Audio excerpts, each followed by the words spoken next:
Bonjour tout le monde. Alors, on a déjà eu beaucoup de vœux et de souhaits. Les vœux, les souhaits, c'est ce que nous, on fait, nous les humains. On souhaite des choses à des gens. On ne peut pas faire grand-chose, hein. Quand on vous souhaite bonne santé, bon, on espère que ça sera le cas. En tout cas, nous, en tant que chrétiens, on peut prier pour que Dieu puisse faire cela. Mais là, j'aimerais qu'on puisse ensemble regarder qu'est-ce que Jésus-Christ, lui, nous souhaiterait peut-être pour ce début d'année, pour l'année 2024. Que veut Jésus pour nous en 2024? Ce n'est pas une faute, hein, GLFC, pour qu'on voit quels sont les vœux de Jésus-Christ en 2024 pour nous. On va prendre un texte qui est dans l'Évangile selon Marc, Marc chapitre 10, versets 32 à 52. On va le parcourir ensemble au fur et à mesure et je vous relèverai quelques passages, c'est des réflexions, et puis on travaillera aussi ensemble sur certains points. Je lis Marc 10 déjà pour savoir le premier vœu de Jésus pour nous en 2024. Marc 10, versets 32 à 34. Ils étaient en route pour monter à Jérusalem. Jésus marchait en tête. L'angoisse s'était emparée des disciples et ceux qui les suivaient étaient dans la crainte.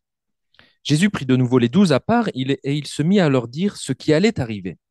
Voici, nous montons à Jérusalem. Le Fils de l'homme y sera livré aux chefs des prêtres et aux spécialistes de la loi. Ils le condamneront à mort et le remettront entre les mains des païens. Ils se moqueront de lui, lui cracheront au visage, le battront un coup de fouet et le mettront à mort. Puis, au bout de 3 jours, il ressuscitera. Donc là, on a les disciples, les 12, plus une foule avec eux qui suivent Jésus. Et j'aime bien cette expression, Jésus marchait en tête. Et là, on a lu plusieurs fois Deutéronome 31, l'Éternel marche devant nous. Et là, c'est ce que fait Jésus. Jésus marchait en tête. Et si Jésus marche en tête, ça veut dire que tout le monde voit Jésus devant et que eux ils le suivent. Et c'est ça la vie de disciple. Suivre celui qui marche en tête, marcher derrière son maître, apprendre de lui par ses attitudes, par ses gestes, par ses paroles, par ce qu'on va voir faire de Jésus. Et quand Jésus marche en tête, cette expression, elle nous dit aussi que Jésus marche en tête parce qu'il veut aussi qu'on le voit tel qu'il est. Et c'est pour ça qu'après, il répète à ses disciples ce qui va se passer à Jérusalem. Et là, c'est la troisième fois. Et il est encore plus clair parce que Jésus veut vraiment qu'on voit et que ses disciples voient qui il est réellement. Il veut pas qu'ils aient une image erronée de qui est Jésus. Et donc, je dirais que ça, pour nous aussi, Jésus qui marche en tête parce qu'il veut qu'on le voit tel qu'il est, pour qu'on puisse suivre ses traces dans tous les domaines de notre vie, ça, c'est un des premiers vœux de Jésus pour nous. Jésus veut marcher en tête de notre propre vie, mais en tête aussi de notre assemblée, et puis en tête de vous tous, hein. Et il veut marcher en tête parce qu'il veut qu'on le voit tel qu'il est.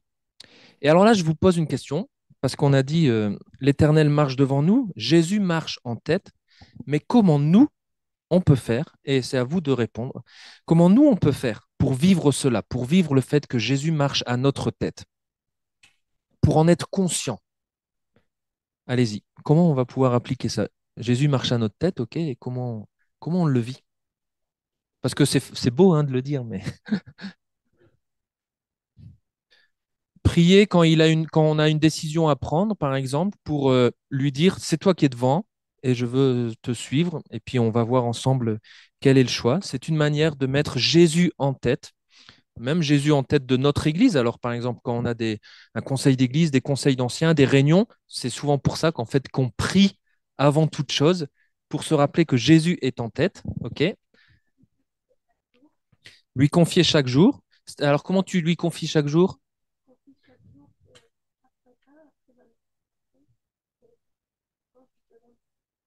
Ouais.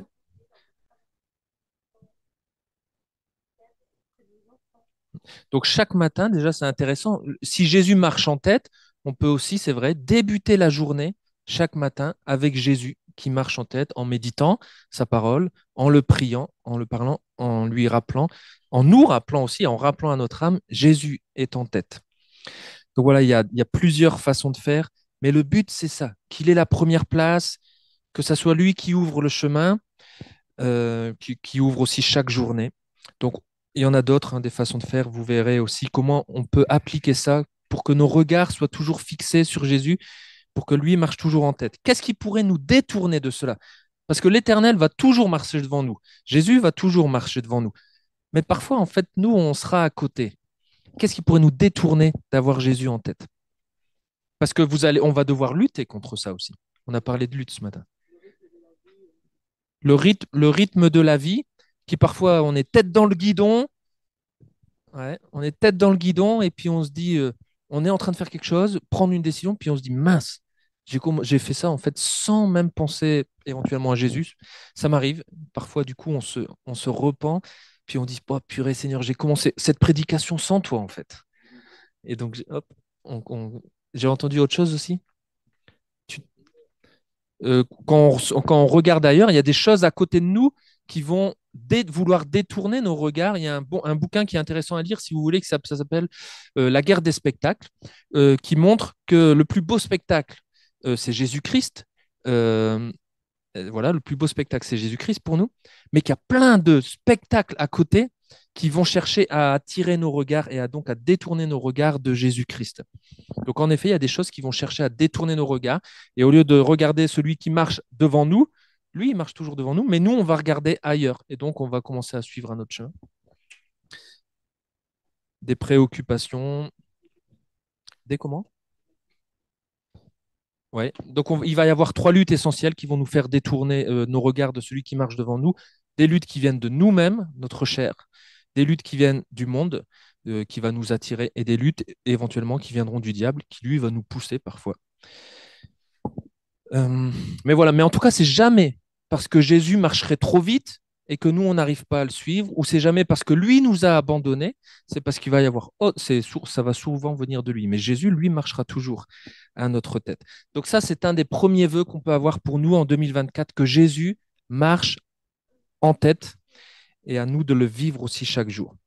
Pour le deuxième vœu, on va lire la suite, les versets 35 à 41.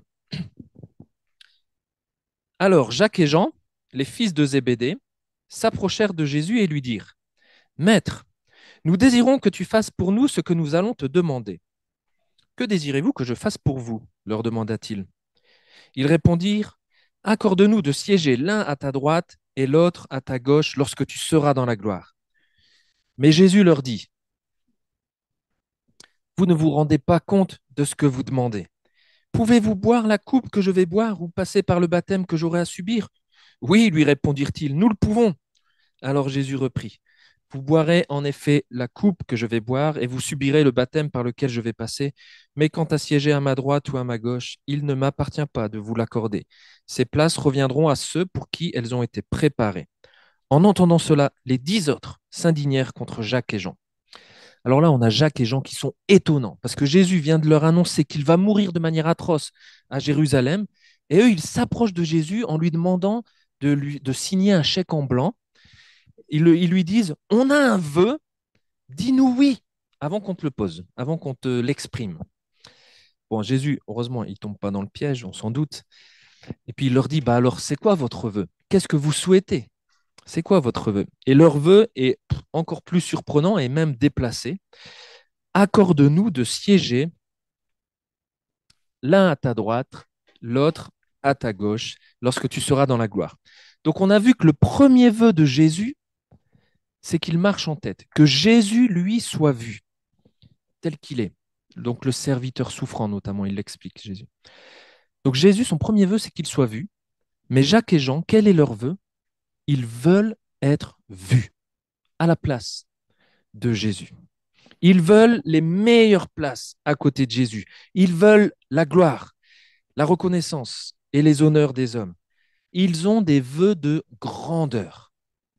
Leurs vœux, en fait, démontrent simplement qu'ils n'ont pas encore, à ce moment-là, ils ne voient pas encore clairement qui est Jésus. Ils pensent que Jésus monte à Jérusalem pour régner et non pas pour mourir. Alors ils s'imaginent déjà devenir des gens importants et bien en vue dans le royaume à venir de Jésus. Et tant pis pour les condisciples. Et là, on voit quand les 10 autres sont indignés, c'est parce qu'en fait, certainement qu'ils avaient les mêmes vues que eux. Et puis, ils sont juste jaloux que Jacques et Jean les aient pris de court. Donc, ils ne voient pas encore en quoi consiste le fait d'être le Messie et de suivre le Messie. Alors Jésus va chercher à corriger leurs vœux erronés. Et il leur fait remarquer, vous ne vous rendez pas compte de ce que vous demandez. Je paraphrase, est-ce que vous allez pouvoir subir le juste jugement de Dieu contre le mal que Jésus, m'apprête à vivre? Je vais être complètement immergé par ce jugement et cette condamnation. Pourriez-vous vivre cela? Et là, Jacques et Jean répondent avec assurance, oui, on le peut. Ils ne se rendent pas compte que leur vœu est vraiment erroné. Le moment le plus glorieux de Jésus, celui où il va démontrer avec grandeur la justice de Dieu, l'amour de Dieu, ça sera sur une croix, sur une croix.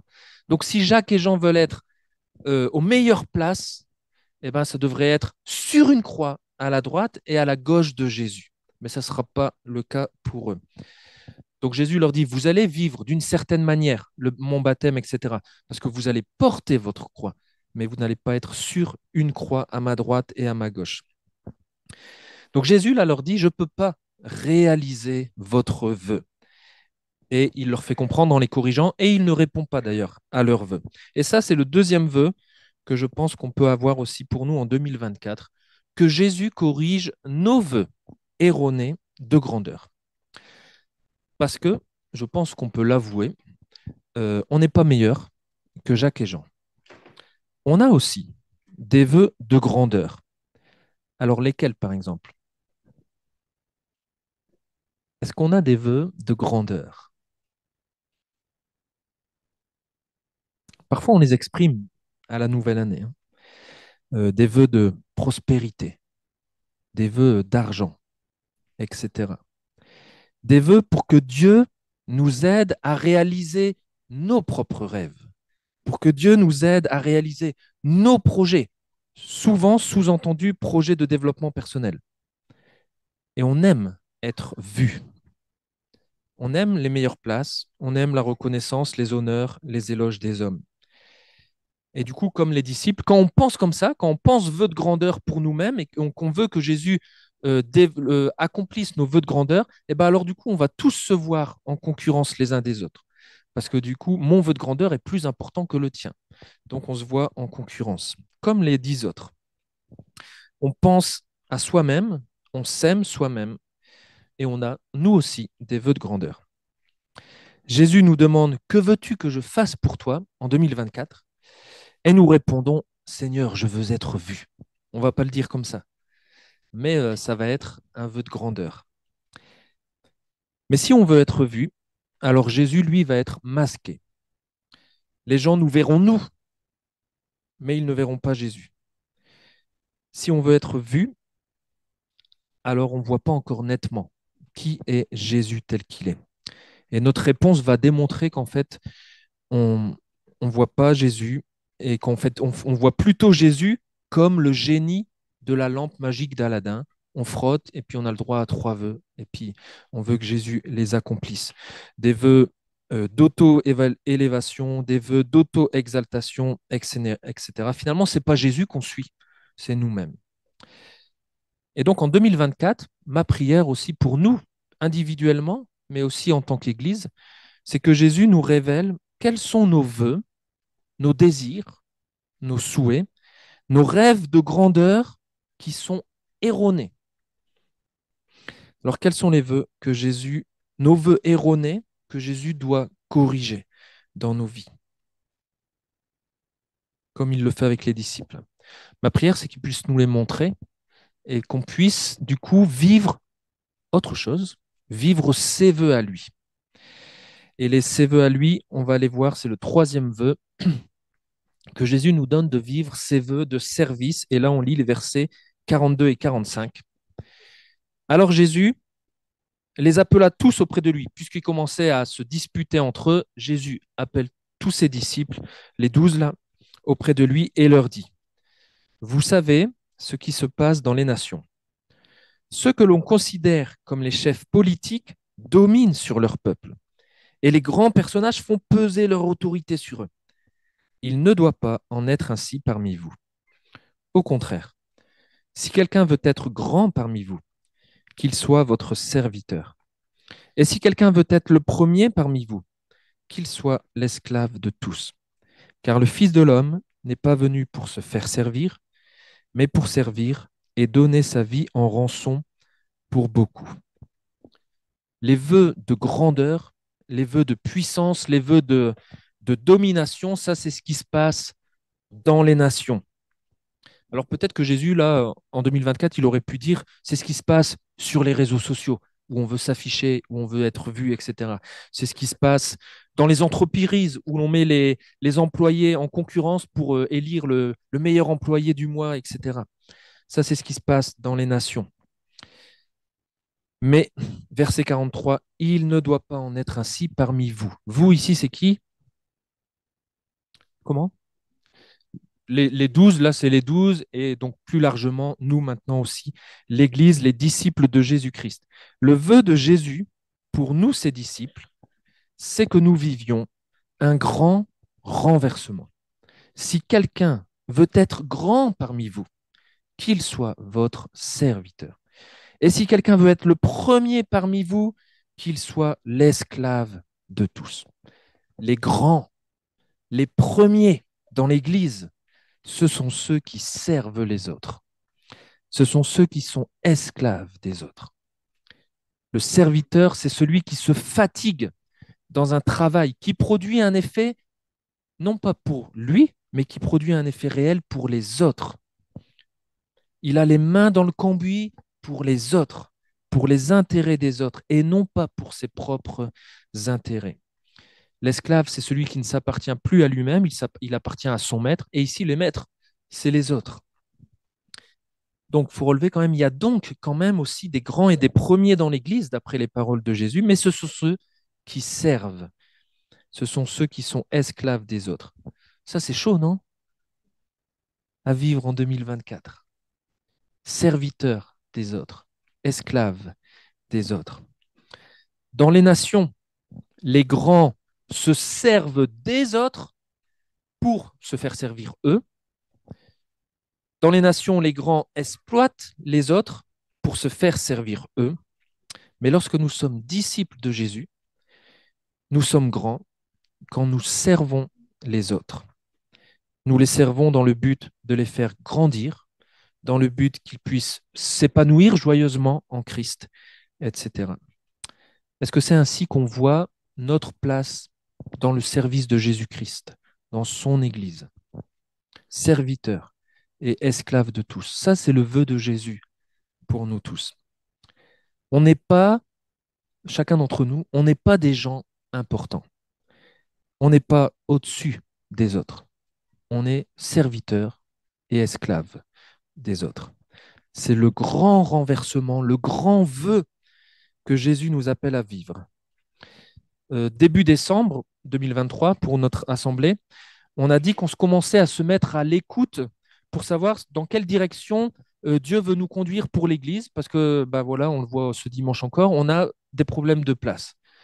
Qu'est-ce qu'on fait pour accueillir tout le monde? On veut se mettre à l'écoute. Qu'est-ce qu'on va faire? Agrandir, etc. Vous avez eu les infos pour tout ça.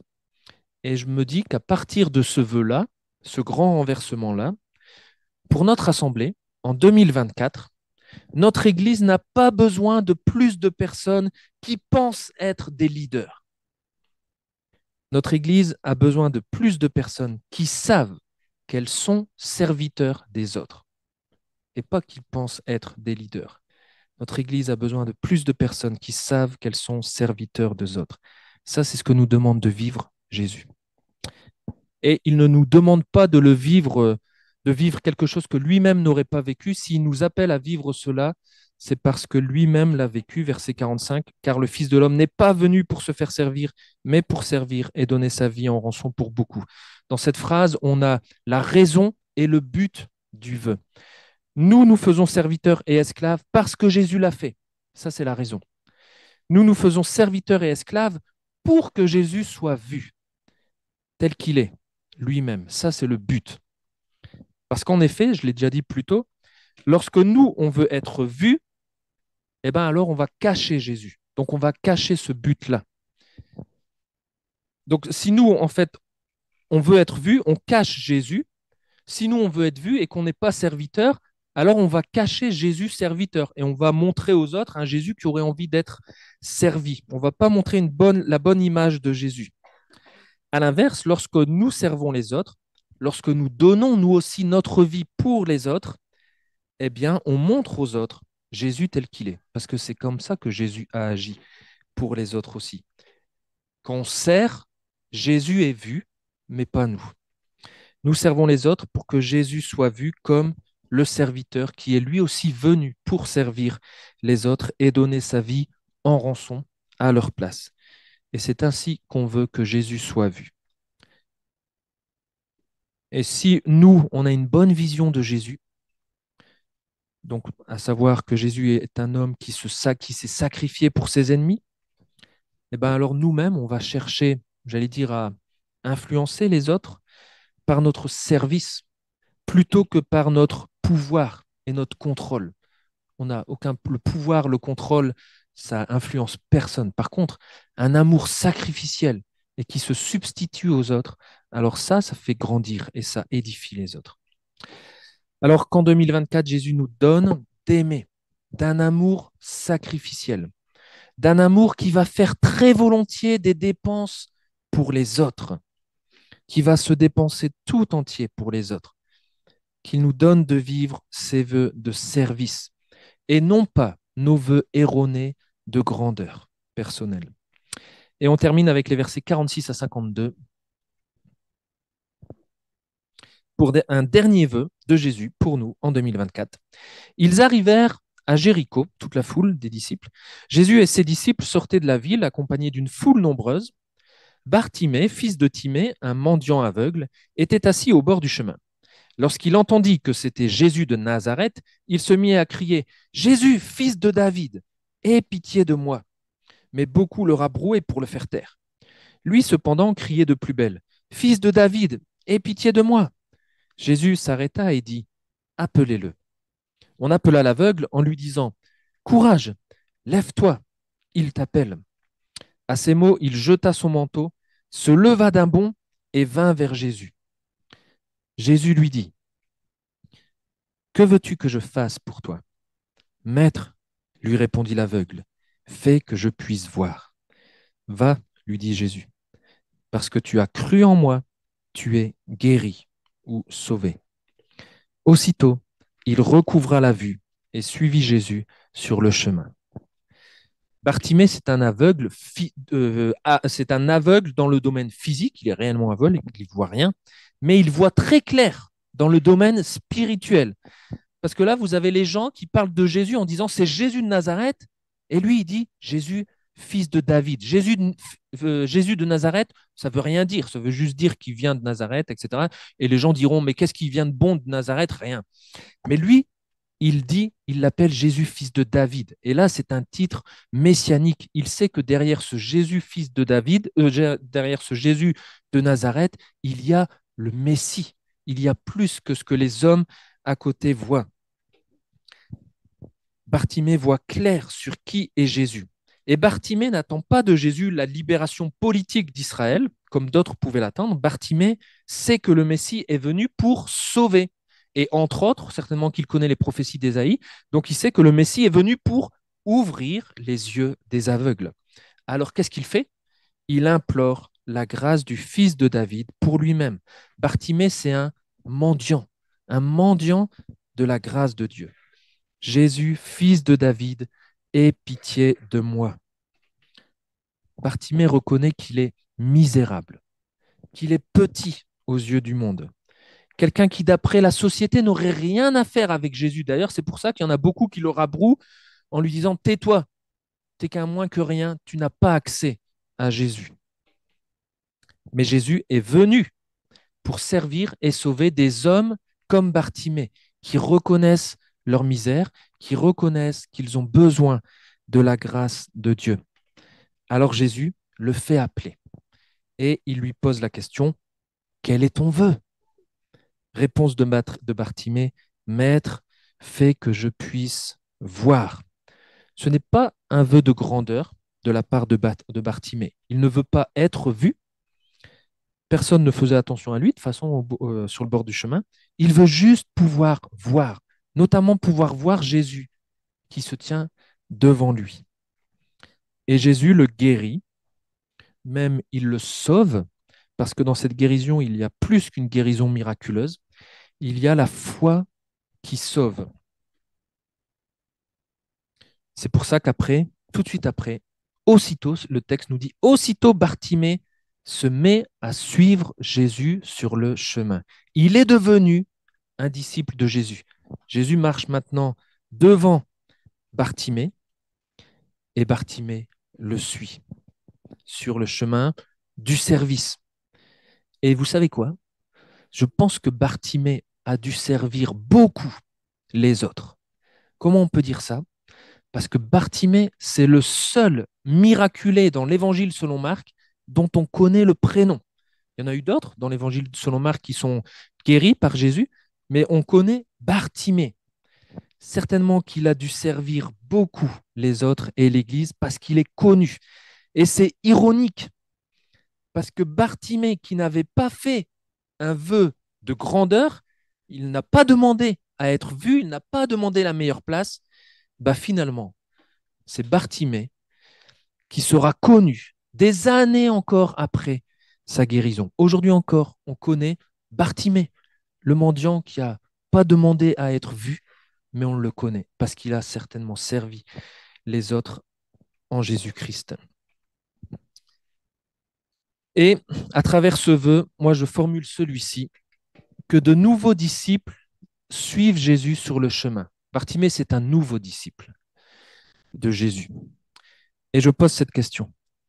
Quels sont les Bartimées au bord du chemin?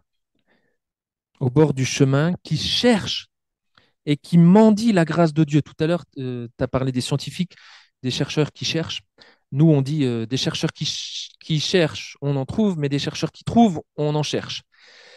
Mais des hommes et des femmes qui cherchent Dieu, on en trouve. Est-ce qu'on va les trouver d'ailleurs? Mais il y en a des hommes et des femmes qui cherchent Dieu. Ils sont tous différents de nous. Ils sont comme Bartimée. Alors, est-ce qu'on va être comme ceux qui rabrouaient Bartimée pour le faire taire? Peut-être parce que la personne qui cherche Dieu, elle est trop différente de moi, trop puante, trop sale, trop d'un autre pays que le mien, trop tatouée, trop droguée, trop immorale ou trop je ne sais quoi d'autre. Bon, alors nous, on est des gentils chrétiens. On ne va pas les rabrouer et en leur demandant de se faire taire, mais en fait, nous, on va juste passer de manière indifférente à côté d'eux et on ne va pas leur parler de Jésus en se disant, mais lui, c'est une cause perdue. Jésus ne veut pas de lui.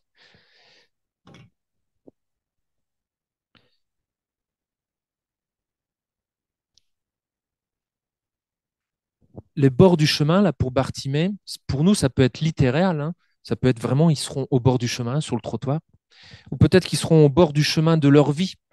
À un moment dans leur vie, ils sont une grosse déception, etc. Puis tout bascule et ils savent plus quoi faire et ils sont là laissés pour compte. Qu'est-ce qu'on va faire d'eux? Est-ce qu'on va être comme ceux qui rabrouaient Bartimée pour le faire taire? Ou est-ce qu'on va être comme ceux, ou est-ce qu'on sera là pour les conduire, ces Bartimée, à Jésus qui nous dit à nous tous, appelle-le, va l'appeler lui, va l'appeler. Est-ce qu'on va être là pour leur dire, courage, lève-toi, Jésus t'appelle. Je prie qu'en 2024, peut-être par notre intermédiaire, de nouveaux disciples suivent Jésus sur son chemin. Parce qu'ils auront vu, parce que peut-être on va leur témoigner, on va leur expliquer qui est Jésus.